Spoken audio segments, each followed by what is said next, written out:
안녕하세요. 이현우의 MLBTV 여러분 반갑습니다. 저는 야구 분석 교육을 하고 있는 디에고 베이스볼의 정대성이라고 합니다. KBO와 롯데자이언츠에서 데이터 분석원으로 근무를 했었고요. 실제 프로에서 쓰이는 데이터와 함께 파이썬 프로그래밍을 합니다. 그래서 이런 실제 야구 분석가들이 다루는 데이터를 가지고 처리하는 방법을 보여드리려고 합니다.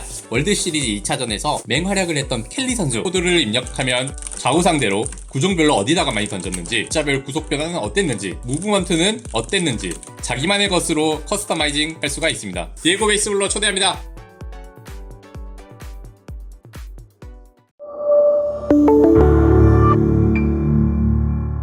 KBO 리그를 평정한 선발 투수 에릭 페디가 좋은 조건으로 메이저리그에 복귀하게 됐습니다. 페디는 과연 켈리에 이어서 또 하나의 역수출 성공 사례가 될 수 있을지 얘기 나눠보도록 하겠습니다. 네, ESPN의 칼럼니스트죠. 제프 파산이 오늘 전한 소식인데요. 화이트삭스가 페디와 2년에 1,500만 달러의 계약을 맺었다고 합니다. 야, 1,500만 달러면 이게 우리나라 돈으로 하면 약 197억 원, 거의 200억에 가까운 계약인데 진짜 대박을 터뜨리고 다시 한번 또 금이환영하게 된 페디 선수의 모습입니다. 그렇게 되면서 이제 페디 선수의 KBO 리그 진출은 결국에는 신의 한 수가 되지 않았나라는 생각이 드는데요. 한번 차근차근 얘기를 나눠보도록 하겠습니다. 사실 에릭 페디 같은 경우에는 지난 2014년에 워싱턴에서 1라운드 지명을 받고 이제 빅리그 생활을 시작했단 말이죠. 그렇습니다. 전체 18번으로 지명됐었던 것에서 알 수 있듯이 기대감이 굉장히 컸었던 선발 투수고 2017년에 드디어 워싱턴에서 빅리그 무대를 또 밟을 수 있게 됐습니다. 네, 그러면서 선발과 롱리프를 이제 번갈아 가면서 이제 빅리그 경력을 꾸준히 이어갔었는데요. 2021년과 2022년에는 뭐 성적 자체는 그렇게까지 좋지 않았습니다만 팀이 리빌딩을 하는 과정에서 풀타임 선발 로테이션에 정착을 하기도 했었죠. 그렇습니다. 6시즌 동안 메이저리그에서 102경기 나왔고요. 21승 33패 454.1이닝 동안 평균 자책점 5.41, 5점대 평균 자책점. 사실 뭐 메이저리그에서는 그저 그런 성적이기는 합니다만 메이저리그에서 계속 붙박이로 6년을 버텼다라는 것 자체가 일단 이것만으로 좀 대단한 이력이었어요. 그렇죠. 특히 2022년에 이 메이저리그에서 받던 연봉이 215만 달러입니다. 이 신규 외국인 선수 KBO 리그 기준 상한액이 100만 달러잖아요. 그걸 생각했을 때 페디가 KBO 리그에 진출한 거는 정말 의외였었단 말이죠. 그렇습니다. 이 페디 선수의 이적 결심 과정에는 여러 외국인 선수들의 도움이 좀 있었던 걸로 알려졌습니다. 이 루친스키 선수가 오클랜드와 계약하면서 NC 입장에서는 이제 1선발이 빠지게 됐고 NC 스카우트 팀이 예전부터 또 페디에 관심이 있었다고 하더라고요. 그래서 이제 논텐더로 풀리자마자 20분 만에 이제 페디의 에이전트였던 스카포러스와 이 접촉을 했었던 NC였었죠. 처음에는 이 페디 같은 경우에도 KBO 리그에 진출할 생각이 전혀 없었다고 하더라고요. 그런데 이 보라스 코퍼레이션이 어떻게 설득을 했느냐? 메릴 켈리의 사례를 들어서 켈리도 이렇게 다시 돌아와가지고 잘하지 않았느냐? 너도 이렇게 성공할 수 있다. 이렇게 또 설득을 했다는 후문이 있네요. 네, 그러다 보니까 이제 결심에는 한 일주일 정도 걸렸다고 하는데 그 사이에 이제 한화에서 잠시 뛰었었던 킹홈에게 많은 조언을 들었다고 하죠. 그렇습니다. 워싱턴 소속으로 또 같이 뛰었었던 에릭 테임즈. 테임즈도 진짜 NC에서 얼마나 리그를 폭격했습니까? 네, 그러다 보니까 이제 테임즈가 NC에서의 경력이 있다 보니까 테임즈에게도 많이 물어봤다고 하죠. 그리고 방출 통보 뒤에 사실은 이 페디 선수가 KBO 리그에 오기 직전에 좀 더 업그레이드된 부분이 분명히 있었습니다. 이제 피칭 아카데미에서 개인 훈련을 통해서 투구 동작부터 그리고 이제 신체 밸런스까지 교정하는 과정이 있었다고 하는데요. 그 중에서 가장 핵심이라고 한다면 역시 스위퍼를 장착한 거라고 할 수 있겠는데 예전부터 슬라이더를 던졌지만 이 그립과 회전축에 약간의 변화를 주면서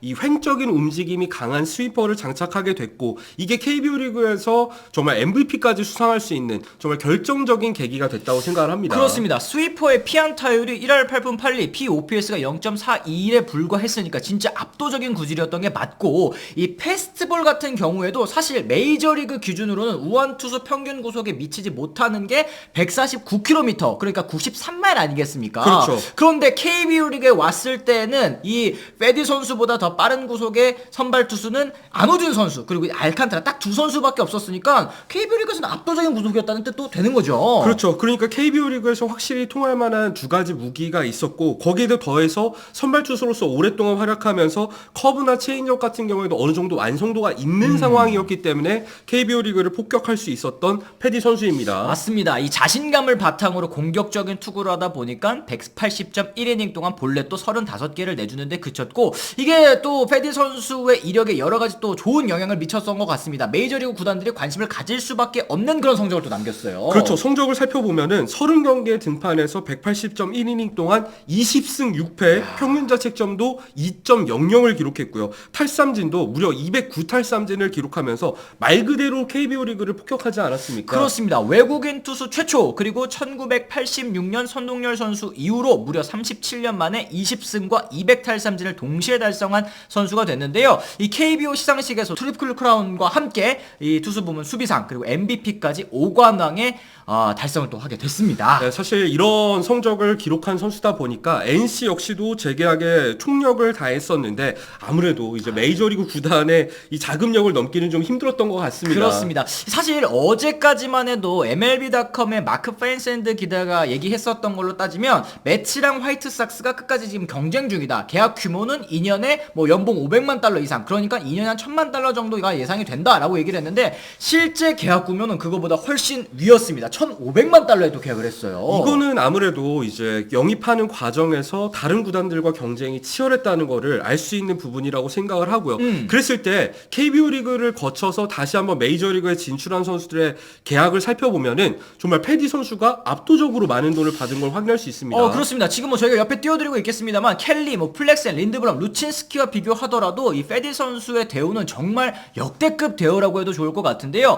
연평균 금액, 뭐 보장 금액 이런 것까지 뭐 다 따지더라도 압도적입니다. 사실 경쟁이 붙은 것도 붙은 거고 또 KBO 리그에서 성적 자체가 패디가 굉장히 좋았습니다만 여기서 알 수 있는 것 중에 하나는 KBO 리그의 위상이 메이저리그에서 생각하는 KBO 리그의 위상이 생각보다 많이 올라간 걸 확인할 수 있어요. 사실 예전에는 이 KBO 리그라고 하면 뭐 한국 무대라고 하면 이제 메이저 리그에서 설 자리를 잃은 선수들이 이제 커리어 말미에 가는 곳이 사실 KBO 리그였거든요. 네, 하지만 이제는 사실 김하성 선수의 성공 사례도 있겠습니다만 메릴 켈리가 또 워낙에 메이저리그에서 발전하면서 정말 좋은 성적을 거두고 있고 KBO 리그를 거쳐서 진출한 선수들의 성적이 꾸준히 쌓여온 결과 이 패디의 계약이 있지 않았나 싶고요. 또 한 가지 얘기해야 될 거는 이번 메이저리그 스토브리그에서 선발 투수 영입 경쟁이 정말 치열하다는 것도 패디의 계약을 통해서 알 수 있는 부분입니다. 그렇습니다. 아니 그랬을 때는 이 페디 선수를 품에 안은 시카고 화이트삭스는 왜 과연 페디를 영입했을지 여기에 대해서도 저희가 한번 알아보도록 하겠습니다. 네, 사실 올해 화이트삭스가 61승에 101패로 시즌을 마감을 했거든요. 정말 리빌딩을 해도 납득이 가는 성적이긴 했습니다만 화이트삭스 같은 경우에는 구단을 운영하는 동안 리빌딩 기간을 길게 가져간 적이 없습니다. 그렇죠. 늘 리툴링, 짧은 리툴링을 통해서 다시 한번 포스트 시즌에 도전하는 경우가 많았고 이런 부분까지 고려했을 때 패디를 일단 영입을 해놓고 그 다음에 한 번 더 포스트 시즌에 도전하거나 안 됐을 때는 트레이드를 통해서 유망주를 받으려는 생각도 있어 보입니다. 맞습니다. 일단은 화이트삭스가 지금 현재 에이스인 딜런 시즈 선수까지 시장에 내놓으면서 트레이드를 하려고 하는 상황이기는 하지만 선발진 구색은 갖춰야 되지 않겠습니까? 그렇죠. 말씀해주신 것처럼 페디 선수의 계약도 어차피 2년 계약이기 때문에 페디 선수가 만약에 활약한다면 시즌 도중에 혹은 이제 내년에라도 트레이드 시장에 다시 한번 또 내놓으면서 유망주들을 얻어올 수도 있는 그런 여러 가지 카드가 되지 않을까 생각이 좀 드네요. 네, 그랬을 때 이제 스위퍼에 대한 얘기도 좀 해야 될 것 같아요. 에릭 패디 선수가 KBO 리그에서 활약할 수 있는 원동력이 저희가 스위퍼라고 말씀을 드렸습니다만 메이저리그에서는 뭐 시즌 초반에는 정말 각광을 받았었던 구종이지만 뭐 약점도 어느 정도 드러나면서 그 열기가 다소 식은 느낌이 있습니다. 그리고 이제 탈삼진을 잡기에는 굉장히 유리한 구종이지만 이제 피홈런에 그만큼 피홈런에 또 취약한 구질이라는 얘기들이 또 많이 나오고 있더라고요. 이 왜 그러냐면은 반대손 타자를 상대로 이 스위퍼를 던지는 과정에서 이 가운데 쪽으로 몰리는 공이 나왔을 때 그게 공략을 당하면은 장타로 연결되는 경우가 많다는 게 드러나면서 이제 활용폭이 좀 더 제한되는 느낌이 있었는데 이 부분을 패디 선수가 어떻게 극복할 수 있을지도 지켜봐야 되는 부분입니다. 그래요. 한국에 오기 전에도 페디의 문제 중에 하나가 이제 피홈런이었고 사실은 또 하나의 문제점이 이제 커맨드 문제 아니겠습니까? 그렇죠. 이 한국에서의 이 얻어간 자신감이 이 빅리그에서도 얼만큼 이어질 수 있는지도 성공 여부에 큰 영향을 미칠 거라는 생각이 좀 들고요. 우리가 계속 켈리의 얘기를 하잖아요. 켈리 같은 경우에는 SK 시절에도 굉장히 잘했던 선발 투수지만 그렇죠. 미국으로 넘어가서 한 단계 업그레이드된 선수라는 점도 짚어야 될 것 같습니다. 그렇죠. KBO 리그에서 커브의 활용을 좀 더 늘리면서 발전을 했습니다만 메이저 리그에서 이 결국에는 켈리 선수가 성공할 수 있었던 거는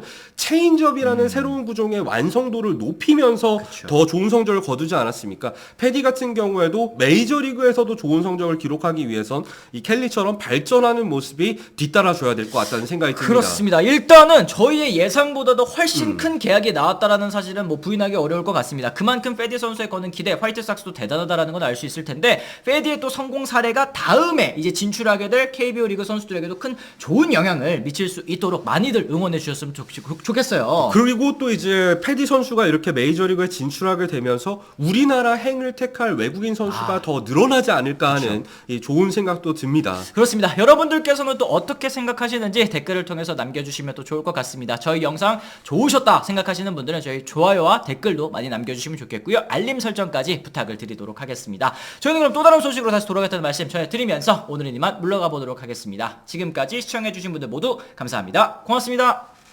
I'm ready, I'm ready, I'm ready, I'm ready to go. I'm ready to go.